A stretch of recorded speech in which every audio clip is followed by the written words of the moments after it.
आप सभी को जय श्री कृष्णा। Part third. जगत के समस्त कार्यों को संपादित करने में प्रमुख भूमिका वाले अतिशय प्रभावशाली ये देवता आपको निरंतर नमस्कार करते हैं। हे देवी, सर्वलोकाधिपति विष्णु को जीवित करके आप देवताओं को शोक सागर से पार कीजिए। हे अम्बा, भगवान विष्णु का सिर छिन्न होकर कहाँ चला गया है, यह हम नहीं जानते हैं और इस समय इन्हें जीवित करने के लिए अन्य कोई युक्ति भी नहीं सूझ रही है।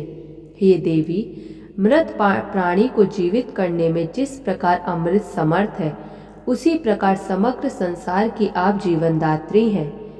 इस प्रकार सामगान निपुण सांग वेदों द्वारा स्तुति किए जाने से गुणातीता महेश्वरी परात्परा महामाया भगवती प्रसन्न हो गई।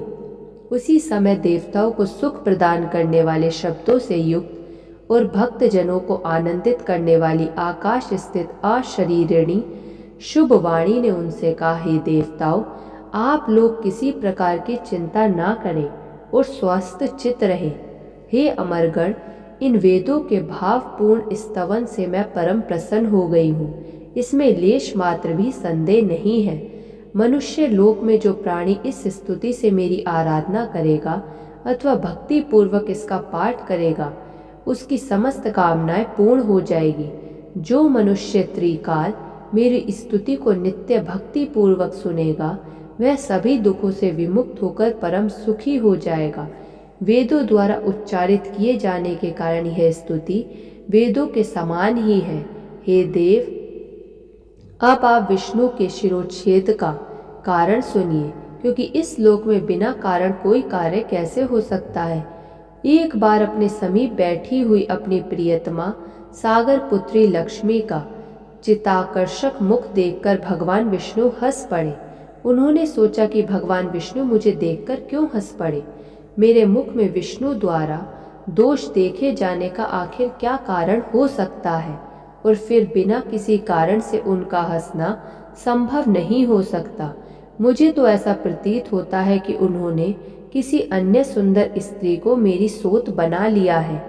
इसी विचार मंथन के परिणाम स्वरूप लक्ष्मी जी कोपाविष्ट हो गई और तब उनके शरीर में तमोगुण संपन्न तामसी शक्ति व्याप्त हो गई। तदंतर किसी देवयोग के प्रभाव से देवयोग देवताओं के कार्य साधन के उद्देश्य से ही उनके शरीर में अत्यंत उग्र तामसी शक्ति प्रविष्ट हुई। तब लक्ष्मी जी के शरीर में तामसी शक्ति का समावेश हो जाने के कारण वे अत्यंत क्रोधित हो उठी और उन्होंने मंद स्वर में यह कहा, तुम्हारा यह सिर कटकर गिर जाए।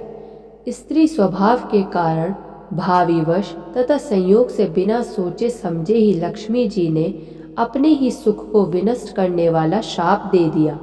सोत के व्यवहार आदि से उत्पन्न होने वाला दुख वेदव्य से भी बढ़कर होता है।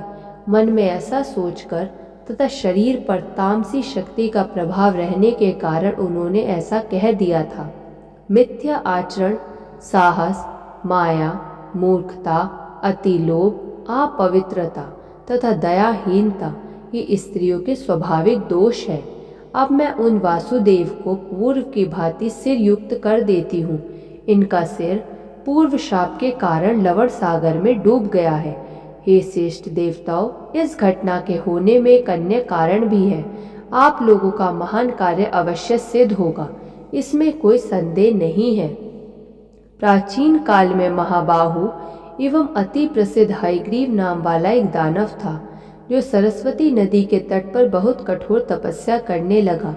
वह दैत्य आहार का त्याग कर समस्त इंद्रियों को वश में करके तथा सभी प्रकार के भोग ऐश्वर्य से दूर रहते हुए मेरे माया बीजात्मक एकाक्ष मंत्र हीम का जाप करता रहा। इस प्रकार समस्त आभूषणों से विभूषित मेरी तामसी शक्ति का सतत ध्यान करता हुआ वह 1000 वर्षों तक कठोर तप करता रहा।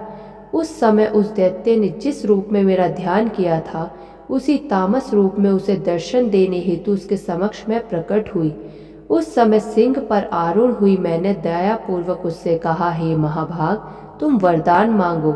हे सुव्रत, मैं तुम्हें यथेच्छ वरदान दूंगी।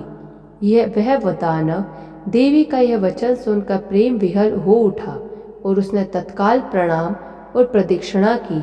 मेरा रूप देखते ही प्रेम भावना के कारण प्रफुल्लित नेत्रों वाला तथा हर्षातिरेक के कारण अश्रुपूरित नयनों वाला वह दानव मेरी स्तुति करने लगा। हयग्रीव बोला, हे महामाये, हे जगत का सृजन पालन संहार करने वाली, हे भक्तों पर कृपा करने में निपुण, हे सकल कामना प्रदायिनी, हे मोक्षदायिनी, हे शिवे, आपको नमस्कार है। पृथ्वी, जल, तेज, वायु एवं आकाश, इन 5 महाभूतों का कारण आप ही हैं तथा गंध, रस, रूप, स्पर्श एवं शब्द, इन तत्वों का कारण भी आप ही हैं। हे महेश्वरी, नासिका, जीवा, नेत्र, त्वचा, कान, ये ज्ञानेन्द्रिय तथा हाथ, पैर, वाक, लिंग, गुदा, ये कर्मेंद्रिया आपसे ही उत्पन्न है। देवी बोली, तुम्हारा क्या अभिष्ट है? जो कुछ भी तुम्हारा अभिलषित वर हो मांग लो, मैं उसे अवश्य पूर्ण करूंगी, क्योंकि मैं तुम्हारी अनन्य भक्ति तथा अद्भुत तपस्या से अतिशय प्रसन्न हूँ। हयग्रीव बोला, हे माता, आप मुझे वैसा वरदान दें जिससे मेरी मृत्यु कभी ना हो और देव दानवों द्वारा अपराजय रहता हुआ मैं सदा के लिए अमर योगी हो जाऊं। देवी बोली, जन्म लेने वाले की मृत्यु निश्चित है और मरने वाले का जन्म भी निश्चित है।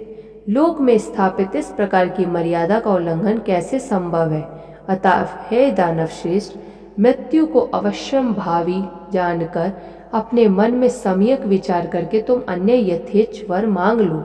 हयग्रीव बोला, हे जगदम्बे, मेरी मृत्यु हयग्रीव से ही हो, किसी अन्य से नहीं।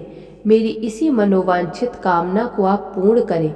देवी बोली, हे महाभाग, अपने घर जाकर अब तुम सुखपूर्वक राज्य करो। हयग्रीव के अतिरिक्त अन्य किसी से भी तुम्हारी कदापि मृत्यु नहीं होगी। उस दैत्य को यह वरदान देकर मैं अंतर्ध्यान हो गई और वह भी परम प्रसन्न होकर अपने घर लौट गया।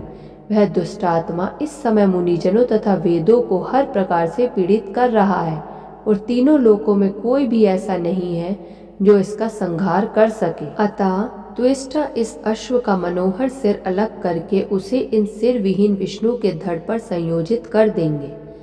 तत्पश्चात देवताओं के कल्याणार्थ भगवान हयग्रीव उस पापात्मा, अत्यंत क्रूर तथा दानवी स्वभाव वाले महाअसुर हयग्रीव का संहार करेंगे। देवताओं से इस प्रकार कहकर भगवती शांत हो गई और इसके बाद देवगण परम संतुष्ट होकर देव शिल्पी विश्वकर्मा से बोले, आप विष्णु के धड़ पर घोड़े के सिर जोड़कर देवताओं का कार्य कीजिए। वे भगवान हयग्रीव ही दानव श्रेष्ठ दैत्य का वध करेंगे। देवताओं का यह वचन सुनकर विश्वकर्मा ने अति शीघ्रता पूर्वक अपने खड्ग से देवताओं के सामने ही घोड़े का सिर काटा। तत्पश्चात उन्होंने घोड़े का वह सिर अविलंब विष्णु भगवान के शरीर में संयोजित कर दिया और इस प्रकार महामाया भगवती की कृपा से वे भगवान विष्णु हयग्रीव हो गए।